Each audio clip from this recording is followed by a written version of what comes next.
Hi అండి, నమస్తే. Welcome to my channel. ఈరోజు మన ఛానల్లో మంచి టేస్టీగా స్నాక్ రెసిపీ అయితే తయారు చేసుకుందామండి. ఈవినింగ్ టైంలో ఇలా చేసి పెట్టండి, పిల్లలు భలే ఇష్టంగా తింటారు. ఈ రెసిపీ తయారు చేసుకోవడం కోసం ముందుగా అయితే స్టవ్ ఆన్ చేసి కడాయి పెట్టుకొని 2 కప్పుల వరకు నీళ్ళని పోసుకోవాలి. ఏదైనా సరే ఒక కప్పు కానీ లేదా గ్లాస్ కానీ మెజర్మెంట్గా పెట్టుకోవాలండి.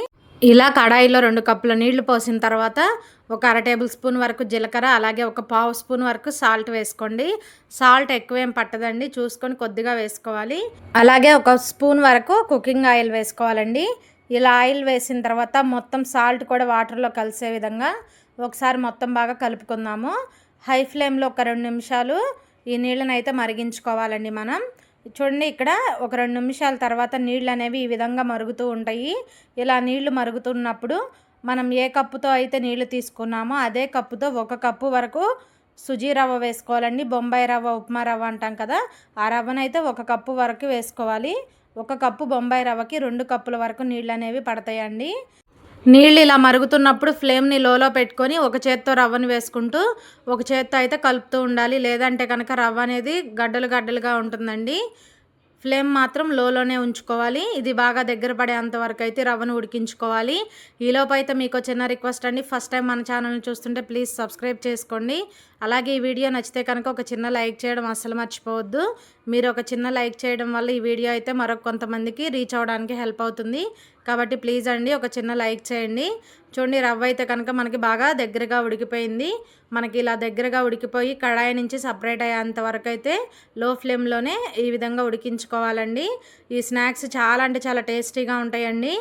ఒక్కసారి అయితే ట్రై చేసి చూడండి, చాలా టేస్టీగా ఉంటాయి. ఇలా దగ్గరగా ఉడికిన తర్వాత కొంచెం అయితే మనం స్ప్రెడ్ చేసుకుందాము, తొందరగా చల్లారుతుందండి. ఇప్పుడు స్టవ్ ఆఫ్ చేసి దీన్ని పూర్తిగా చల్లారనిచ్చుకోవాలి. ఇప్పుడు నేను ఒక మీడియం సైజులో ఉన్న 2 బంగాళదుంపలను ముందుగానే కొంచెం సాల్ట్ వేసుకొని ఈ విధంగా ఉడికించుకొని పెట్టుకున్నానండి. ఈ బంగాళదుంపలకి పైన ఉన్న తొక్కను తీసేసుకోవాలి. ఈ బంగాళదుంపలను అయితే మనం మెత్తగా మ్యాష్ చేసుకోవాలండి. మీ దగ్గర మ్యాషర్ ఉంటే మ్యాష్ చేసుకోవచ్చు, లేదంటే కనుక మనం ఎండు కొబ్బరి తురుముతాం కదండి, ఆ గ్రేటర్తో అయినా మ్యాష్ చేసుకోవచ్చండి. నేనైతే కనుక ఈ విధంగా స్పూన్తోనే ఫోర్క్ స్పూన్ తీసుకొని ఈ విధంగా అయితే మ్యాష్ చేసుకుంటున్నాను. మనకి ఎక్కడా కూడా బంగాళదుంప అనేవి లంప్స్ లేకుండా చక్కగా అయితే ఈ విధంగా మ్యాష్ చేసుకోవాలి మెత్తగా. ఇప్పుడు ఇలా మ్యాష్ చేసుకుని బంగాళదుంప మిశ్రమాన్ని అయితే కనుక పక్కన పెట్టుకుందాము. స్టవ్ ఆన్ చేసి కడాయి పెట్టుకొని ఇందులో ఒక 2 టేబుల్ స్పూన్ల వరకు ఆయిల్ వేసుకోవాలి. ఆయిల్ కొంచెం హీట్ అవ్వాలండి. ఆయిల్ కొంచెం హీట్ అయిన తర్వాత ఇందులో ఒక 1/2 టేబుల్ స్పూన్ వరకు ఆవాలు, అలాగే ఒక 1/2 స్పూన్ వరకు జీలకర్ర వేసుకోవాలి. అలాగే ఒక 2-3 పచ్చిమిర్చిని ఇలా ముక్కలుగా కట్ చేసి వేసుకోండి. అలాగే సన్నగా కట్ చేసిన కరివేపాకు కొంచెం వేసుకొని వీటిని కొద్దిగా ఫ్రై చేసుకుందాము. ఈ పచ్చిమిర్చి ఇవన్నీ కూడా కొంచెం ఫ్రై అయిన తర్వాత మనం ముందుగా మ్యాష్ చేసి పెట్టుకుని ఈ బంగాళదుంప మిశ్రమం అయితే ఇందులో వేసుకొని బాగా కలుపుకోవాలి. మనకి బంగాళదుంప అనేది పచ్చివాసన పోయేంత వరకు ఒక 2-3 నిమిషాలు ఫ్రై చేసుకోవాలండి. మనం 1 కప్పు బొంబాయి రవ్వను ఉడికించుకుంటే లోపల స్టఫ్ కోసం 2 దుంపలు అయితే సరిపోతాయండి. ఇలా మీడియం సైజులో దుంపలు 2 తీసుకుంటే మనకి కరెక్ట్గా సరిపోతుంది. ఈ విధంగా ఒక 2-3 నిమిషాలు బాగా ఫ్రై చేసుకున్న తర్వాత ఇందులోనే రుచికి సరిపడా సాల్ట్ వేసుకుందామండి. సాల్ట్ అనేది చూసుకొని వేసుకోవాలి. మనం దుంపలు ఉడికించేటప్పుడు కొంచెం వేసుకుంటాం కాబట్టి చూసి వేసుకోండి. ఒక 1/2 స్పూన్ పసుపు, అలాగే ఒక 1/2 స్పూన్ వరకు కారం వేసుకోవాలి. అలాగే ఒక 1/2 స్పూన్ వరకు ధనియాల పొడి, కొంచెం వేయించి పొడి చేసుకున్న జీలకర్ర పొడి, అలాగే కొంచెం గరం మసాలా వేసుకోండి. టేస్ట్ అనేది బాగుంటుందండి. ఇవన్నీ వేసిన తర్వాత ఈ మసాలాలన్నీ కూడా ఈ బంగాళదుంప మిశ్రమానికి పట్టే విధంగా బాగా కలుపుకోవాలి. మనకి ఎక్కడ పచ్చివాసన లేకుండా ఫ్రై చేసుకోవాలండి, అప్పుడే లోపల స్టఫ్ అనేది బాగుంటుంది. ఈ విధంగా ఒక 2-3 నిమిషాలు ఫ్రై చేసుకున్న తర్వాత సన్నగా కోసుకున్న కొత్తిమీరను కూడా కొంచెం వేసుకోవాలి. ఇప్పుడు మొత్తం కూడా బాగా కలుపుకుంటే మనకి లోపల స్టఫ్ అనేది రెడీ అయిపోతుందండి. ఇప్పుడు దీన్ని పక్కన పెట్టుకుందాము. మనం ముందుగానే రవ్వను ఉడికించి పెట్టుకున్నాం కదండి, మనం చేసుకునే స్నాక్స్ మరింత క్రిస్పీగా రావడం కోసం ఒక 2 స్పూన్ల వరకు బియ్యపు పిండి వేసుకొని మొత్తం కూడా బాగా కలుపుకోవాలి. మెత్తగా అయితే మనం చపాతీ ముద్దలాగా సాఫ్ట్గా వచ్చే విధంగా అయితే బాగా కలుపుకోవాలండి. చేతికి అంటుకుంటూ ఉంటుంది, కొంచెం ఆయిల్ అప్లై చేసుకోండి. మనం కలుపుకున్న ఈ మిశ్రమాన్ని ఒక 2 ముద్దలుగా అయితే తయారు చేసుకొని పక్కన పెట్టుకోవాలి. ఇప్పుడు ఫ్లోర్ మీద కానీ లేదా చపాతీ పీట పైన కానీ కొంచెం ఆయిల్ అప్లై చేసుకోవాలి, లేదంటే అంటుకుంటుందండి.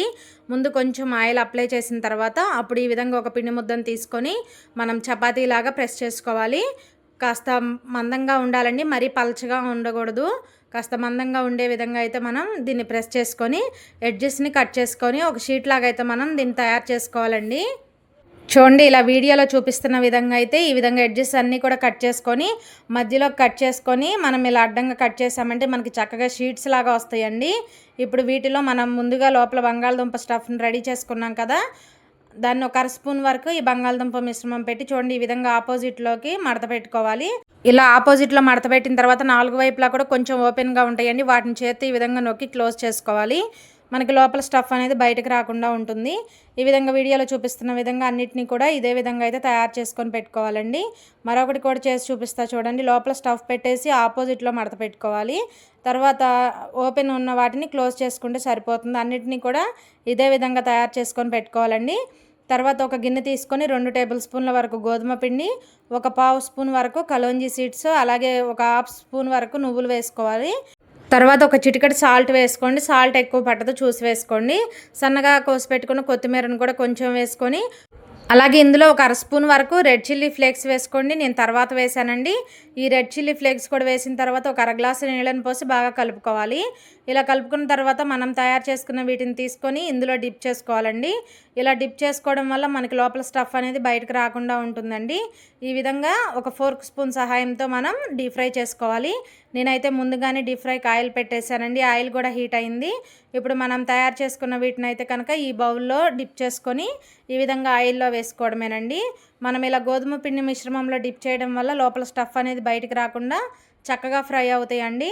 ఈ విధంగా మంచి గోల్డెన్ బ్రౌన్ కలర్ వచ్చేంత వరకు చక్కగా ఫ్రై చేసుకోండి. మీడియం ఫ్లేమ్లో పెట్టి ఫ్రై చేసుకోండి. చక్కగా లోపల వరకు కూడా చక్కగా ఫ్రై అవుతాయి. అన్నిటినీ కూడా ఇదే విధంగా తయారు చేసుకోండి. కొద్దిగా టమాటా కిచప్తో పిల్లలకి ఈ విధంగా సర్వ్ చేయండి. పిల్లలు అయితే భలే ఇష్టంగా తింటారు. పైన క్రిస్పీగా లోపల సాఫ్ట్గా ఈ రవ్వ బైట్స్ అయితే ఈ విధంగా ట్రై చేయండి. చాలా టేస్టీగా ఉంటాయండి. తప్పకుండా ట్రై చేయండి. వీడియో నచ్చితే please like, share, subscribe my channel. Thanks for watching video.